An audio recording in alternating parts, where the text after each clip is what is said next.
Good morning বন্ধুরা, আশা করছি তোমরা সকলে খুব ভালো আছো।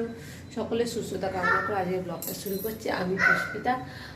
আজকে খুব তাড়াতাড়ি উঠে পড়েছি সকালবেলায়, মানে সকালে উঠে পড়েছি, মানে বিশাল আমার সকালে, কারণ রাতে আমি 2টার সময় শুয়েছি।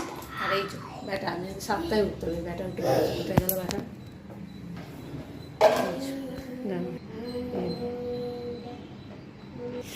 তো এবার খাবার টাবার বানাই, কারণ আজকে এখানে প্লেন শো আছে, সেই শো দেখতে যাবো বলেই, তাই জন্য 11টা থেকে রাস্তা ঘুরিয়ে দিয়েছে বললো আমার বর।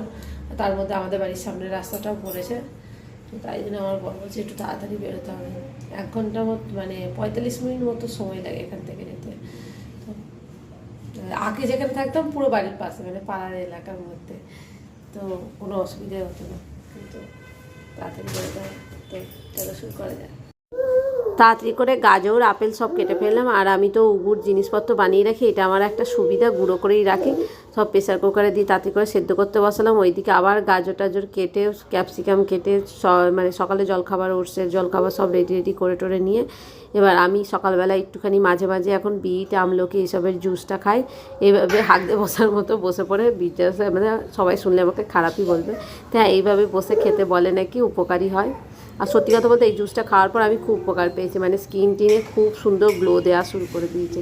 কেউ যদি স্কিনের গ্লো পেতে চাও তো এই জুস খেতেই পারো, এবিসি জুস বলে, তো খেতেই পারো, খুব ভালো রেজাল্ট পাবে। মানে 1 সপ্তাহ খেলে তুমি সঙ্গে সঙ্গে রেজাল্ট পেয়ে যাবে। চুলের কি অবস্থা দেখো, নতুন চুল গজিয়ে গজিয়ে আমার মাথাটার উপরে এখন মানে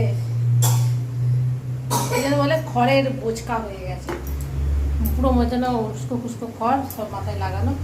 তো ছেলের খাবার রেডি, এবার ছেলেটাকে খাইয়ে দিই। 7টা হচ্ছে, খুব তাড়াতাড়ি হয়ে গেছে, মনে হচ্ছে 9টার মধ্যে বেরিয়ে যেতে পারবো।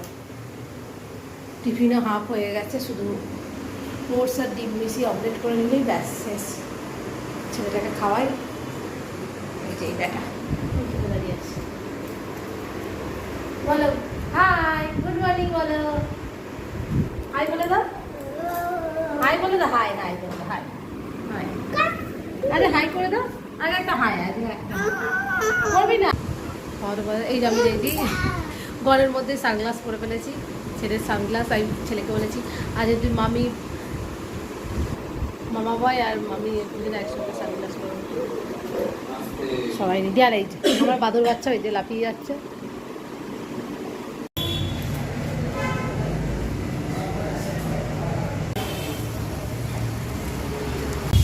অনেকদিন পর গুটোগুটি করা, যে আমার ঘরের বাসা হচ্ছে গুটোগুটি করে বসে।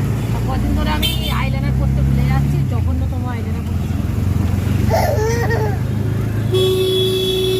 এবার হাই হাই, এবার হাই, এবার হাই করে দাও, এবার হাই করে দাও, হাই করে দাও। কোনো মজা করবে না, আগের দিন লাইভে গিয়ে হাই করছি জানো, বলে বাবা একটা ব্ল্যাঙ্কেট।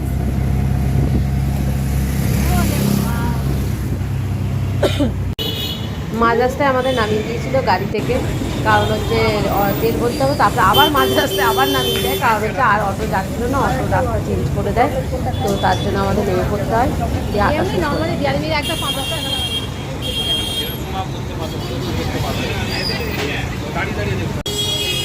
এই কারণে আমাদের অটো থেকে নামিয়ে দিয়েছি, অটো থেকে দেখাচ্ছে 45 মিনিট, কারণ রাস্তা ঘুরিয়ে দিয়েছে,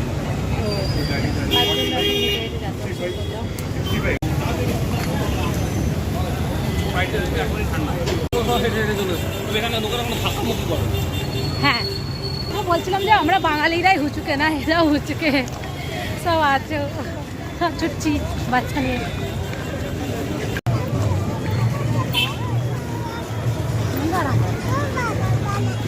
সব আটকে দিয়েছিল, আর কি করা যাবে।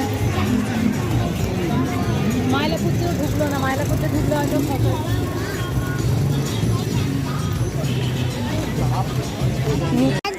ওই তো ওখানে দেখো বড় বড় ইয়ে করেছে, সামনে কি গরম বাও, সবাই ফ্ল্যাগ নিয়ে এসছে।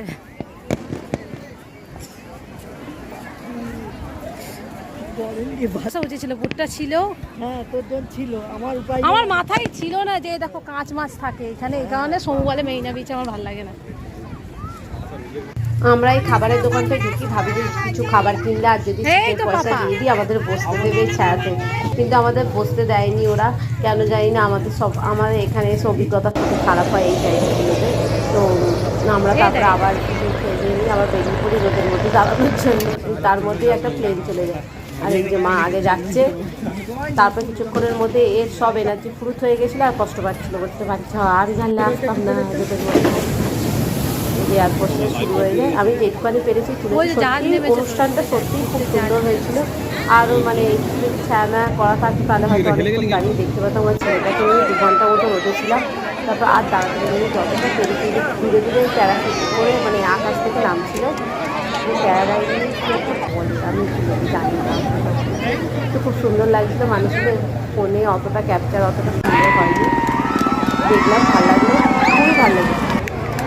হয়তো একটু ছায়াটা একটু কিছু করলে আরও দেখতাম। প্রচুর লোক হয়েছিল, প্রচুর মানে প্রচুর।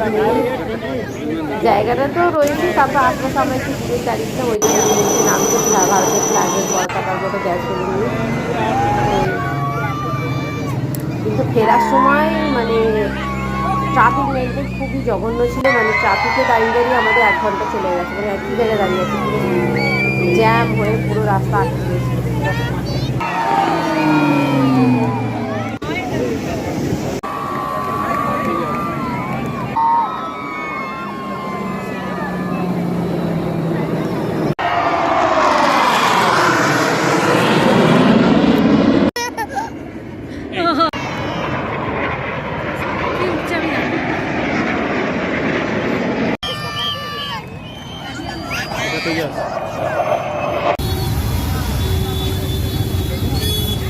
এতটা রাস্তা তাও হেঁটে এসছে, অনেকটা রাস্তা, তারপর আর হচ্ছে না এই গরমে। গাড়ি মানে ডবল দিয়ে গাড়ি বুক করে আমরা বেরোচ্ছি। এবার বসেই আছি সবার অবস্থা এখনো শেষও হয়নি। পুরো ঘরে পৌঁছে গেছে। আর আমি দুপুরের খাবার পেপসি একটুখানি আইসক্রিম এগুলো নিয়ে আসতে পারছি না গরমে আজকে। দুপুরে ভেবেছিলাম আমি একটুখানি ঘুমোবো, এত ঘুম পাচ্ছে। সকাল 6টায় উঠে রাতেও অনেক রাতে ঘুমিয়েছিলাম।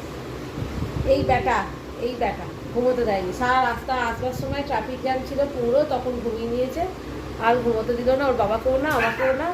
চোখ টানছে, আমি এখন তাই জন্য বসে বসে ফেসবুকে সবার কমেন্টের উত্তর দিচ্ছি বসে বসে। আর আবার চোখে ঘুম এসে যাচ্ছে। কিছু মানে বিকালে যে বেরিয়ে একটু বাজার করার ছিল সেটা করতে পারবো কিনা আমি সেটাও জানি না, এত কষ্ট হচ্ছে। মানে একটু ঘুমোতে দিক খুব ভালো হয়। যাই জন্য এখন বসে বসে ফেসবুকের কমেন্টের উত্তর দিচ্ছি সব। আর নিজের চুলটা দেখছি কি জঘন্য কুকড়েছি। তা বাড়িতে গিয়েই ব্যবস্থা করতে হবে। মানে বাড়ি গিয়ে ছেলেকে স্কুলে ভর্তি করেই যেই শনি রবিবার পড়বে দিদির বাড়ি ছুট মারবো।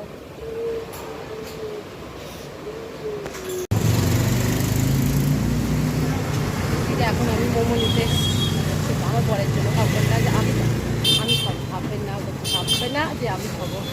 সারাদিন ঘুরেই বসে অবস্থা আমি খেয়েও নিতে পারি।